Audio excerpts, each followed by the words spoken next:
afternoon, I'm Mai Rodriguez. Today on Newsfeed at noon, supporters worldwide vow to keep showing their support for former President Rodrigo Duterte as they mark his 80th birthday tomorrow. U.S. President Donald Trump announces new tariffs on car imports in a major escalation of his trade war. Eala's historic Miami Open run continues as she beats world number 2, Swiatek, to enter the semifinals. And get to know the star-studded cast for the upcoming MCU film Avengers Doomsday.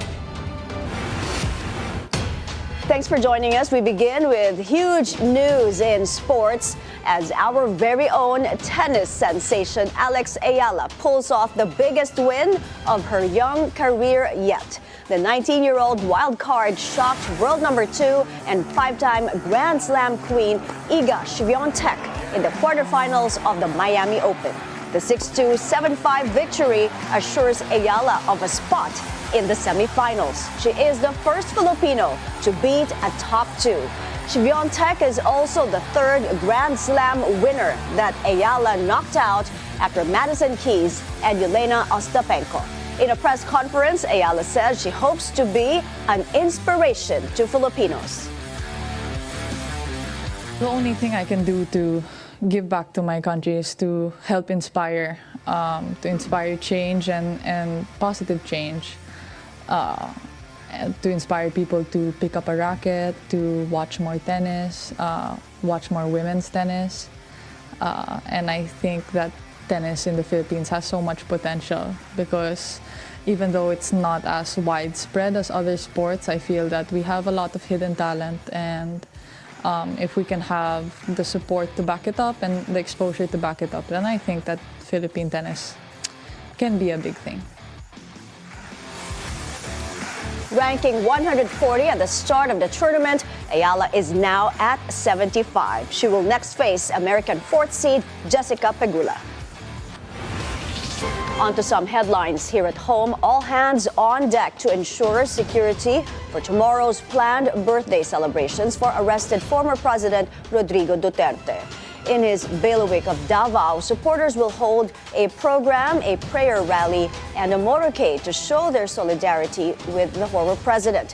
While the situation remains normal, law enforcement forces are not taking any chances. The National Police says they're doubling down on security, especially as the local campaign period also starts tomorrow. Sa darating nga po na Biyernes ay magsisimula na rin po yung local campaign period, kaya ang instruction po ng ating Chief PNP ay dagdagan pa po natin yung mga kapulisan po nating madideploy doon po sa mga areas of engagement, pati na rin po doon sa mga areas of public convergence para masiguro po na yung mga kapulisan po natin ay naandyan po sa kalsada at sa mga pangunahing areas po para mabilis po ang magiging responde po natin in case may mga reported incidents po tayo. Anti-Duterte groups also planning protest actions this Friday to continue their call for Duterte to be held accountable for alleged crimes against humanity.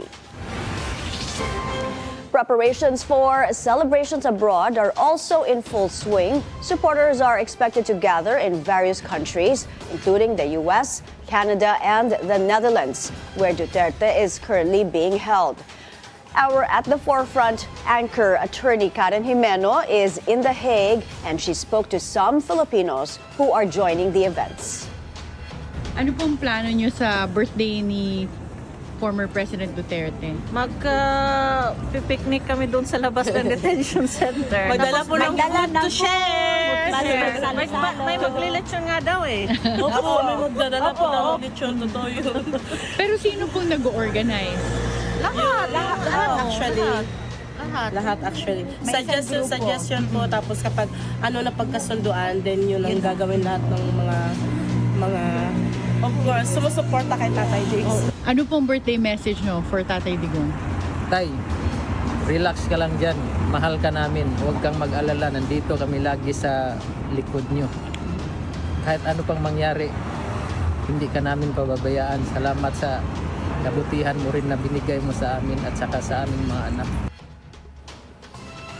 They also assert their show of support will not end on Duterte's birthday. Dito naman babalik ako bukas, may darating na namang ibang Pilipino para mag-support ni FPRRD. And I think they will stay here for 4 or 5 days and babalik na naman sila doon, tapos may pupunta na naman dito para walang hinto ang suporta namin kay FPRRD.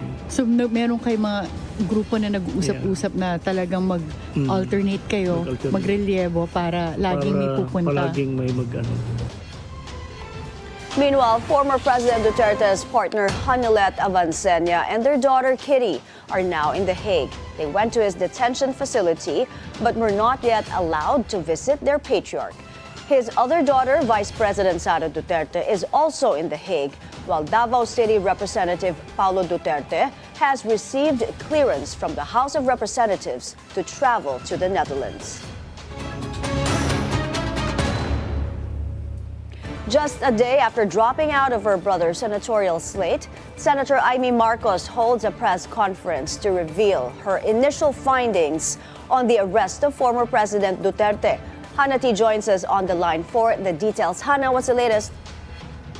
My Senator Amy Marcos says she's not focused in campaigning for the midterm elections and is fully into the investigation on the arrest of former President Rodrigo Duterte. In her preliminary report of the first Senate probe on the arrest, she said that the country had no legal obligation to cooperate with the ICC. She says the government acted without a red notice, without a court order, and without a formal request for extradition or surrender. She also points to early coordination from the PNP and AFP, which mobilized units even before the diffusion notice was sent on March 11. She also flags several rights violations, including Duterte's forced transfer without a warrant, limited access to counsel, and the denial of visits from his family, including Vice President Sara Duterte. Marcos maintains she never intended the hearing to be anti-Marcos administration, but admits the contradictory responses of executive officials may have reflected poorly on Malacanang. She says the fallout from that hearing may have caused a rift with her brother, President Bongbong Marcos, and reveals they haven't spoken privately for some time. After formally withdrawing from Alianza para sa Bagong Pilipinas, she rejects talks of joining another party, saying she prefers to stay free and unaffiliated. She's also considering traveling to The Hague to visit the former president. Mai? Hannah, did she confirm if there will be another Senate probe on the arrest of the former president? Mai, as for a second hearing, Senator Amy says it's uncertain and it will depend on whether strong and credible witnesses are willing to step forward. Back to you, Mai. Thank you, Hannah T. reporting to us from the Senate. The COMELEC is set to impose new security measures after yesterday's fatal shooting of an election officer in Maguindanao. Let's get details from Joash Malimban, who is on the scene at the COMELEC headquarters in Manila. Joash, what are these new measures from the poll body? The Commission on Elections is considering placing the entire provinces of Maguindanao del Norte and Maguindanao del Sur under COMELEC control. This comes after a series of reports of election-related violence, including the death of an election officer in Datu Odinsinsuat yesterday. COMELEC Chairman George Garcia announced the Commission plans to ramp up security in the area by increasing the presence of the Philippine National Police and the Armed Forces of the Philippines. They will also set up additional checkpoints and enforce a stricter gun ban. In addition, Garcia said COMELEC will recommend deploying at least 2 security personnel for each election officer, not just in the Bangsamoro region, but also in other high-risk areas. COMELEC personnel will also be exempt from the gun ban to ensure they can carry firearms for their own protection. For now, COMELEC confirms that the attack on their election officer appears to be election-related, but an investigation is underway to determine if a third party is attempting to escalate tensions between candidates. Mai. Joash, have they already pinpointed any motives or suspects behind the death of the election officer? Nothing confirmed yet, Mai, but the COMELEC mentioned that they are currently awaiting the results of the investigation of the local PNP. However, they remain firm that this is a direct attack to the Commission and that they will not let the situation go unresolved. Mai. Thank you, George Malimban, reporting on the phone from the COMELEC headquarters in Manila. U.S. President Donald Trump escalating his trade war. Trump is pushing through with his long-promised tariffs of up to 25% on automotive imports. He says the new taxes will take effect on April 2, the same date he plans to announce reciprocal tariffs on countries he holds responsible for the bulk of the U.S. trade deficit. The Center for Automotive Research warning the tariffs could drive costs of cars higher for consumers by thousands of dollars. We're going to charge countries for doing business in our country and taking our jobs, taking our wealth, taking a lot of things that they've been taking over the years. They've taken so much out of our country, friend and foe, and frankly, friend has been oftentimes much worse than foe. And this is very modest. And what we're going to be doing is a 25% tariff on all cars that are not made in the United States. If they're made in the United States, there's absolutely no tariff. The Atlantic has published the entire group chat among senior U.S. security officials discussing the Yemen war plans. And it supposedly shows Defense Secretary Pete Hegseth providing details of plane launches and when bombs would drop. Hegseth, though, is repeating his denial and accused the Atlantic of peddling hoaxes. Hegseth also insisting no classified information was leaked. The chat on Cignal included the Atlantic's editor-in-chief, Jeffrey Goldberg. The U.S. launched airstrikes on Yemen's Houthi rebels on March 15 in retaliation for the terror group's attacks on vessels in the Red Sea and the Gulf of Aden. U.S. President Trump hosting a Women's History Month event at the White House. Trump has promised to increase access to in vitro fertilization, or IVF, during his campaign. He now says it would be an honor for him to be called the fertilization president. Trump also praising his attorney general during the event. Beautiful, strong, wonderful woman, Attorney General Pam Bondi.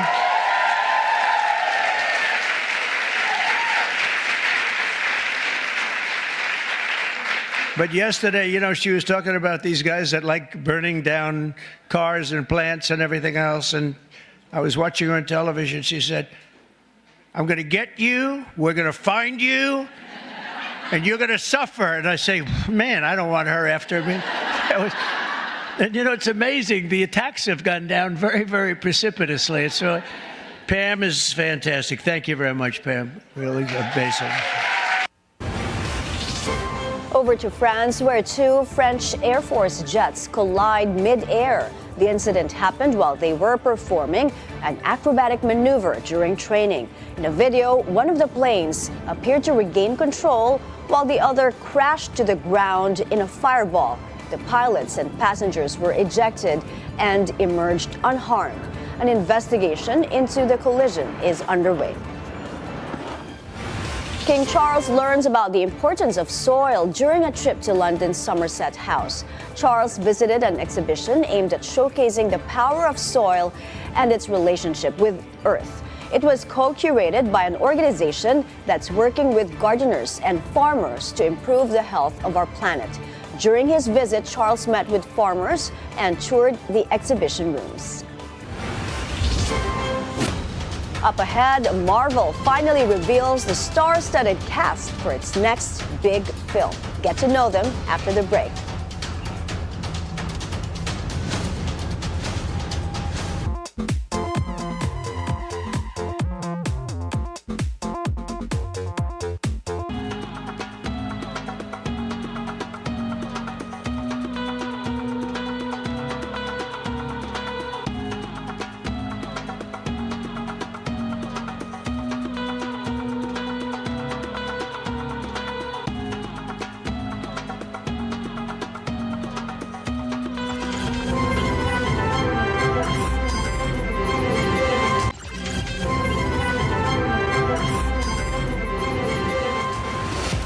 The TNT Tropang Giga keep their championship bid alive against Barangay Ginebra San Miguel in the PBA Commissioner's Cup. The Tropa Anguiga with a great escape in Game 6 of the finals at the Smart Araneta Coliseum.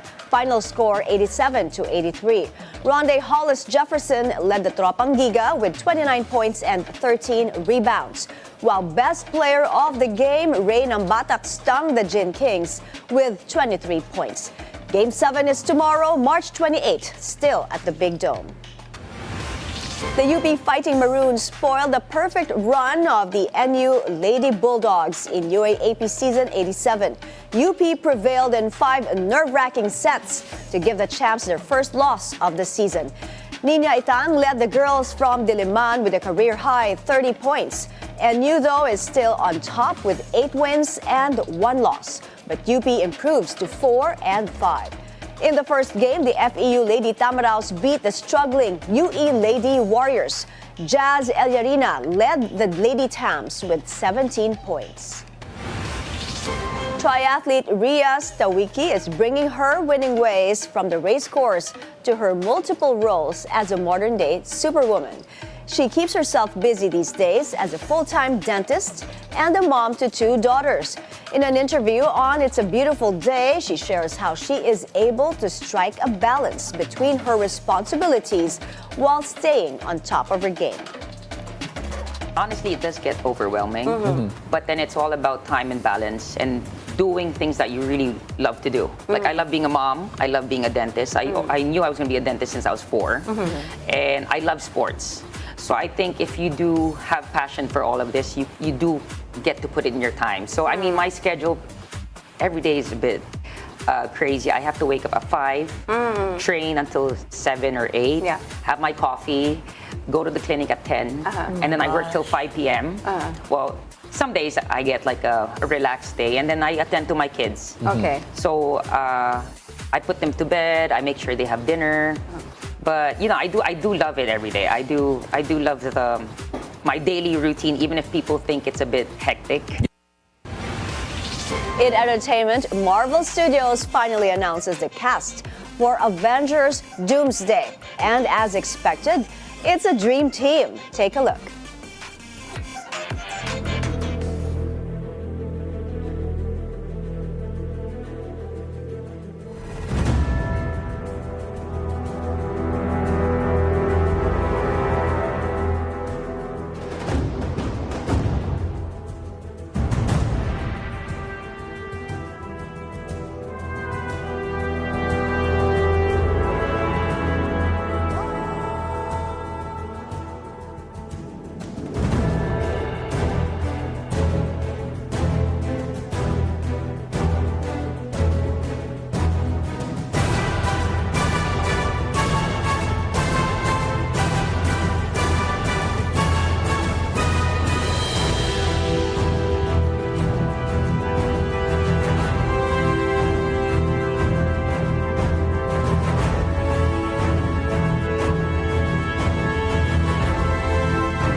Only some award-winning actors there, and there you have it, Robert Downey Jr. leading the all-star cast as Dr. Doom. Also confirmed for the next Avengers film, Patrick Stewart and Ian McKellen. Avengers Doomsday is expected to hit cinemas next year. Here's one for Potterheads, as you'll get a chance to relive the magic thanks to an orchestral show happening in June. The in-concert series will feature music from Harry Potter and the Prisoner of Azkaban. It will be on June 7 and 8 at the Theater at Soler in Parañaque. Acclaimed conductor Maestro Gerard Salonga will be manning the baton during the 2-night performance. We're taking another break. Up ahead, meet the cat that now holds the world record for longest tail. Stay with Newsfeed at noon.